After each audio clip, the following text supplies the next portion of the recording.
Pikirannya ulama adalah sodakoh dengan mata uang yang berlaku saat itu. Tidak selalu ditetapkan dinar atau dirham. Begitu juga ketika Rasulullah dulu zakat fitrah pakai susu kering atau pakai kurma atau pakai gandum. Ulama semua bilang yang penting kuti ahlil balad. Yang penting makanan pokok di negara itu. Dalam konteks Indonesia tentu apa? Beras. Ini penting saya utarakan karena tanpa mengkaji ulumul Quran seperti ini, dan kita insya Allah bulan depan saya langsung bawa kitab Itkon, di situ ada beberapa contoh, harus seperti itu. Karena kalau tidak terikat sebab, itu nanti takutnya ayat umum menjadi liar. Misalnya begini, pernah ada aliran sesat dulu, kebetulan di Jogja itu saya lihat di TV itu. Entah salah kiainya, entah salah dosennya, entah salah siapa. Atau salah orangnya agak stres, tidak tahu saya. Semoga salah orangnya itu sholat menghadap ke 4 arah. Alasannya Allah enggak ada di mana-mana, ya sudah di barat, rakaat kedua ke utara, rakaat ketiga ke timur, rakaat keempat ke selatan. Itu uniknya itu ngawurnya lah, bukan uniknya. Ngawurnya itu dalil fa'ina ma tuwallu fasamma wajhu. Kamu menghadap kemana saja di sana ada ridha Allah. Sehingga semua ulama ketika bikin kaidah al-ibratu bil lafdzi la bi khususi sabab selalu menyertakan kecuali khususus sabab ini ada illatul hukmi. Maka itu enggak jadi. Kayak ayat tadi, kalau kamu pakai umumnya lafaz itu kan boleh sholat menghadap mana saja. Nah makanya Imam Syafi'i ketika ditanya, lalu ayat ini proporsinya gimana? Kata beliau, fis safar, orang yang sedang di pesawat mau sholat tentu masuknya fasamma wajibah. Jadi dalam kondisi bepergian yang kita ingin sholat, maka pakainya ayat seperti itu. Tapi kalau kondisi nomor, fawal liwajaka syatrul masjidil haram. Jadi makanya ini penting ngaji ulumul Quran. Kita tidak bisa hanya megang terjemah atau megang apa, kemudian kita fatwa atas nama Quran dan hadis. Sehingga dulu syaratnya memang ketat, harus hafal Quran, hafal hadis, menguasai usul fikih, menguasai macam-macam. Karena tanpa itu memang tidak bisa. Sampai Ibnu Abbas ngendikan, kamu jangan pernah fatwa pakai Quran. Fa inna lahu wujuhan katsirah, karena Quran punya sisi yang banyak. Walakin hajuhum bis sunnah. Kalau kamu adu hujjah, pakailah sunnah Rasulullah SAW, karena di situ penjelasan Quran. Misalnya tadi Rasulullah ketika kondisi normal pasti sholat menghadap Ka'bah. Jadi kalau bepergian nanti unta, kata riwayat-riwayat, ainama tawajjahat bihi rokhilatuh, kemana saja posisi unta menghadap. Ada ulama yang berpendapat itu khusus sholat sunat. Kalau sholat fardu dalam kondisi ada punya mobil harus berhenti. Ini madzhab Syafi'i. Jika misalnya saya, Pak Harsoyo, Pak On bawa kijang mobilnya sendiri, kalau sholat fardu jangan mentang-mentang pakai kendaraan terus menghadap sekenanya. Kalau mau ke Banyuwangi berarti menghadap ke timur. Enggak, itu yang boleh hanya sholat sunat. Kalau sholat fardu harus berhenti. Karena kijang ini dalam kendali Anda. Kecuali dalam surah yang kendaraannya tidak dalam kendali Anda. Misalnya kita naik pesawat. Jadi harus dibedakan.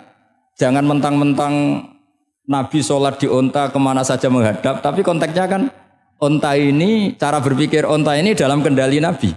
Tapi kalau pesawat kan tidak. Jelas ya? Jadi makanya ini pentingnya proporsional. Jadi kalau kita naik kijang misalnya mau ke Banyuwangi, kalau waktu duhur ingin sholat ya harus berhenti. Karena yang ainama tawajjahat bihi rokhilatuh, kemana saja kendaraan membawa kita, itu dalam konteks sholat apa? Sunnah. Jadi ini pentingnya ulama. Ini yang dikatakan al-ulama warasatul anbiya. Karena sanad ini musalsal terurut sampai Rasulullah SAW. Terus ada lagi ayat umum yang akhirnya jadi judul umum. Misalnya begini. Kita tahu cerita Nabi Khidir, di antara ceritanya ada satu kampung itu pelit. Makanya orang pelit itu wajib didendami.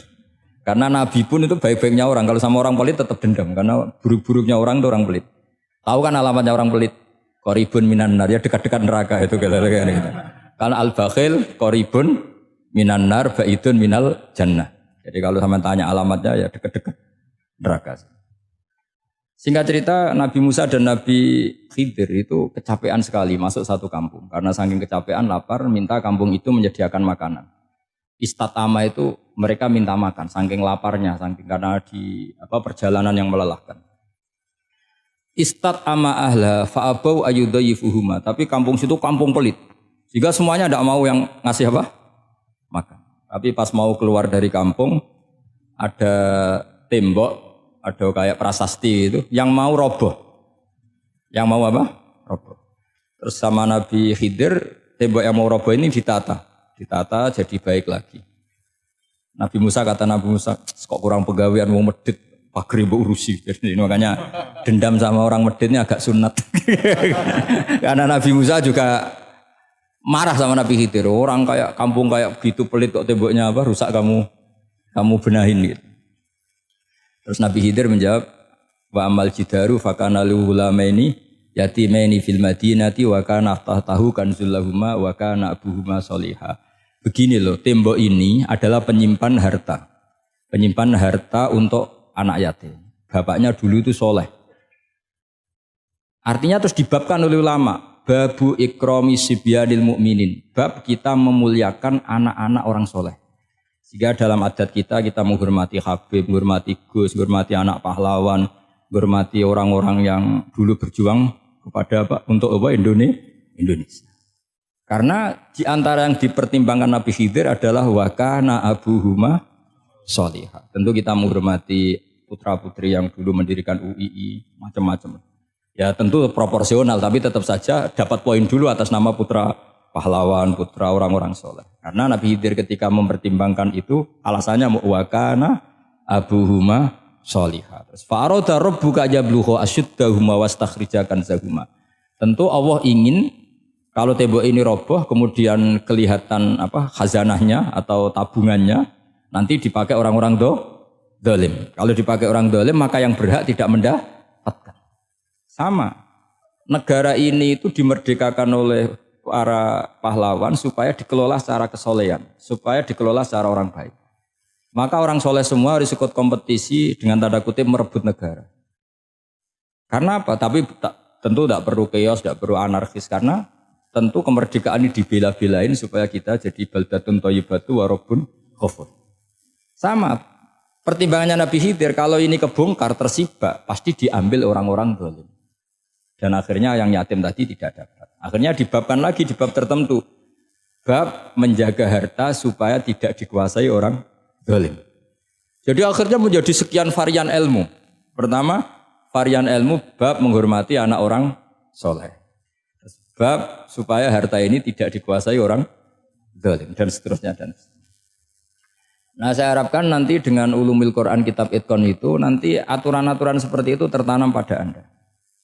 Sehingga sebetulnya ulama fikih yang ngarang kitab sampai satu boto-boto itu sebetulnya ya normal-normal saja. Kalau sampean sudah mengkaji ilmu yang kayak saya kaji itu normal-normal saja. Misalnya begini, saya beri contoh ya. Orang munafik itu disifati Allah gimana? Wa idza qamu ilas sholati qamu kesala. Orang-orang munafik adalah orang ketika mau sholat itu bermalas-malasan. Terus kitab Fathul Mu'in atau Fathul Wahab atau kitab semua kitab fikih bikin judul gini. Saya masih ingat takbirnya. Wa yusannu nasyatun li sholatin. Disunatkan kalau sholat itu ketok gumrigah, ketok semangat. Fa inna Allaha ta'ala dzamma tarikihi. Karena Allah mengkritik atau menyalahkan orang yang kalau sholat itu tidak nasyat, tidak gumrigah, tidak semangat. Mergo seperti itu adalah fi'lul munafikin, perilakunya orang munafik. Terus ditulis wa idza qamu ilas sholati qamu kusala. Artinya di situ Allah mengkritik orang munafik. Kenapa? Karena kalau sholat males-malesan. Anda ingin bersifat kayak orang munafik apa bersifat kayak Rasulullah? Tentu ingin seperti Rasulullah. Kalau ingin seperti Rasulullah ya wasari'u ila maghfiratim mir rabbikum. Kalau ada kebaikan harus cepat-cepat, harus disegerakan. Nah, sehingga nanti babnya ya sudah tidak tentang orang munafik. Babnya begini. Babul musara'ah ilal khairat wa tarkil kasli. Bab bergesa-gesa atau bergegas dalam kebaikan dan meninggalkan males-malesan. Jadi tidak lagi tentang sholat tapi tentang kebaikan apa saja. Jadi kalau kamu punya hutang bisa nyaur jam 7, nyaur jam 9 pasti disalahkan Allah. Karena bisa saja dalam 2 jam ini kita mati. Paham ya? Begitu juga kalau kita sholat bisa awalal waktu, kenapa tidak awalal waktu? Meskipun akhir waktu ya dibolehkan. Itu ya tadi babnya ya tentang wa idza qamu, orang munafik itu ya seperti itu. Akhirnya apa? ayat ini turun tentang orang munafik tapi pemaknaannya umum. Ini disaksikan apa? Orang-orang tua kita ini ada Pak Ersoya, ada Pak On. Pemahaman ini harus dikawal dan ini tradisi ulama. Saya pastikan di pondok-pondok atau di Al-Azhar di mana saja, itkon itu dipakai disertasi doktor. Jadi kalau betul nanti kita mengkaji itu sudah doktor semua, ini doktor tafsir semua. Dadaan maksudnya. Memang itu mau tidak mau dan itu mudah sekali. Saya ulang lagi itu mudah sekali. Kenapa kata Imam Syafi'i fa innal uqula mutarratun ila qabril haqqi, karena akal itu dipaksa untuk menerima kebenaran. Ciri utama kebenaran kata Rasulullah matma'an nabi qalbuk. Jadi menerima itu pasti clear. Makanya disebut kebenaran itu ma'ruf, mudah dikenali. Sesuatu yang salah bahasa Arabnya itu mungkar, angkarohul aklu. Akal itu tidak nyaman. Makanya disebut apa? Munkar, sesuatu yang diingkari. Akal itu asing.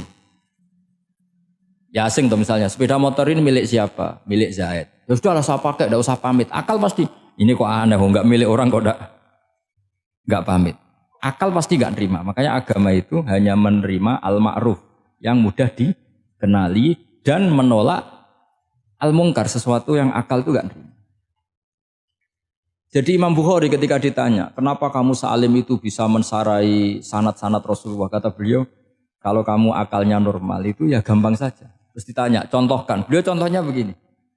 Pernah syurrahul hadis, para pensarah hadis itu habis otaknya. Gara-gara Imam Bukhari bikin judul begini. Babu sihhati tolakil akhros. Ingat-ingat ya.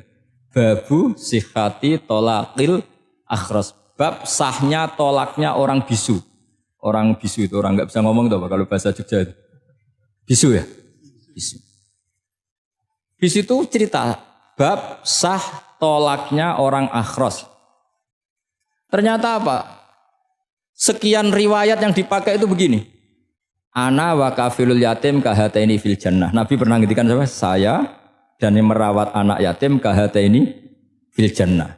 Wa asyara bi musabbihatihi wal wusta. Pokoknya Nabi ngintikan begini. Paham ya?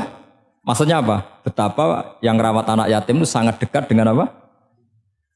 Dekat dengan Nabi di apa? Surga. Terus hadisnya berikutnya, asyahru hakada pakai tangan 10, ahakada wa hakada wa hakada berarti 30. Asyahru hakada wa hakada wa hakada berarti berapa? 29. Terus berikutnya hadis Aisyah sholat lama, terus ditanya orang di tengah-tengah sholat. Aisyah kenapa sholat lama? Fa asyarat nahwas sama. Kemudian Aisyah memberi isyarah nahwas sama. Ternyata saat itu gerhana apa? Matahari. Itu surahul hadis bingung semua. Ini cerita tolaknya orang bisusah kok ngelantur kemana-mana ini. Ternyata maksudnya Bukhari begini, maksudnya Imam Bukhari. Penjelasan yang namanya tolak itu kan sihot. Ya sihot, tahu sihot, akad lah kalau dalam bahasa Jogja mungkin. Kalau kamu nikah kan angkah tuka wazawazduha terus bilang apa qabil tu nikahaha wa taswiyah. Terus kalau kamu menceraikan istri kamu bilang kamu saya ceraikan. Yang dikatakan sihot itu adalah ekspresi atau implementasi dari sesuatu. Misalnya kamu ingin tolak, bilang saja tolak. Kalau kamu ingin muji orang, bilang saja begini. Pasti itu maknanya muji. Kalau ingin menyemooh, bilang begini. Nah, artinya gini, kalimat itu bisa diganti isyarah. Saya ulang lagi, kalimat itu bisa diganti. Buktinya Nabi mengisyaratkan saya dekat, bilang begini. Paham ya? Aisyah bilang gerhana, hanya bilang begini. Kalau begitu orang yang bisu ya punya cara menceraikannya. Dia cukup melakukan isyarat. Yang isyarat itu pasti difahami sebagai cerai. Artinya kalau orang memahami Quran hadis seperti itu, hal-hal yang mungkin gak terlintas dalam pikiran Anda, ternyata itu jadi dalil. Artinya apa? Rasulullah yang bisa ngendikan saja kadang menjelaskan sesuatu pakai isyarat. Nah, dengan demikian terus jadi rumus. Al-isyarah al-mufhimah bimanzilatin nutki. Isyarah yang memahamkan sama dengan ucapan. Sehingga ini pengganti ijab qabul. Itu cara-cara memahami istihad, memahami Quran dan hadis. Caranya gimana? Kita harus belajar ulumul Quran. Ya, perangkat yang dipakai seluruh dunia termasuk kitab Itkon itu. Dan kitab Sajaratul Ma'arif itu yang saya kaji dan dikaji seluruh ulama di dunia. Karena saya tidak biasa ngaji tanpa apa? Kitab yang perlu kita kaji. Saya sendiri itu bisa seperti ini ya barokahnya kitab-kitab itu. Jadi nggak terlintas tapi ya tadi. Rasulullah yang bisa ngendikan saja, sering iktifa, sering alap cukup dengan apa? Isyarah. Oh kalau gitu berarti al-isyarah biman zilatin nutki. Isyarah itu sama dengan ijab dan kabul. Apalagi ini orang akhros, orang bisu yang nggak bisa ngomong. Lalu kalau tolak kayak apa, kalau nikah kayak ya, tapi Imam Bukhari itu uniknya tadi bikin judul Babu Sihati Tolakil Akhros, kemudian cerita anak wa kafilul yatim. Nah itu kalau orang kan nggak sambung, ini sambungnya di mana? Kok malah cerita anak yatim? Ternyata kata kuncinya kahata ini seperti ini dan orang paham sangat sangat. Makanya hati-hati dengan isyarah karena kalau itu betul mengganti lafadz, berarti Anda kalau nyun sewu melafadzkan tolak terganti isyarah. Ya agak masalah. Tapi semoga enggak lah. Istri satu kok dicerai nanti enggak punya istri nanti malah repot. Tapi ini kan saya cerita ilmu saja. Ya saya cerita apa? Cerita ilmu.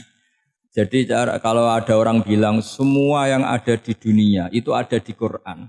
Itu caranya ya seperti ini. Jangan kayak orang-orang yang terlalu tekstual. Karena kalau seperti ini pasti semua ada di dunia itu ada di Quran. Karena cara pemahamannya seperti ini. Saya sering ditanya kenapa bumi ada likuifaksi macam-macam. Memang dari Quran bayangannya Quran seperti itu. Amin tuman fis sama ayyakhsifa bikumul ardo fa idahiyya tamur. Memang dari awal Allah bikin bumi ini potensinya malah likuifaksi. Potensinya itu melumer. Tamur itu memang maknanya melumer. Dan ketika Allah nyifati bumi wal ardi dzatis sod, sod itu maknanya pecah. Dan Allah tidak sekedar mengatakan pecah, dzatis sod sifat dasar bumi itu mudah pecah. Jadi kalau dzati itu sifat dasar. Jadi meskipun Quran tidak meneliti spesifik kayak para ahli gempa, tapi dari awal Allah ngendikan bumi itu dzatis sod'i wal ardi dzatis sod'i. Bumi adalah berkarakter pecah. Kenapa berkarakter pecah? Karena dari awal bumi ini lempengan-lempengan. Di Qurannya dijelaskan gitu. Wa fil ardi qita'um mutajawirat. Bumi ya kelihatannya banyak, kelihatan satu. Sebetulnya dari qit'ah, dari potongan. Lah qit'ah itu jamaknya qita'.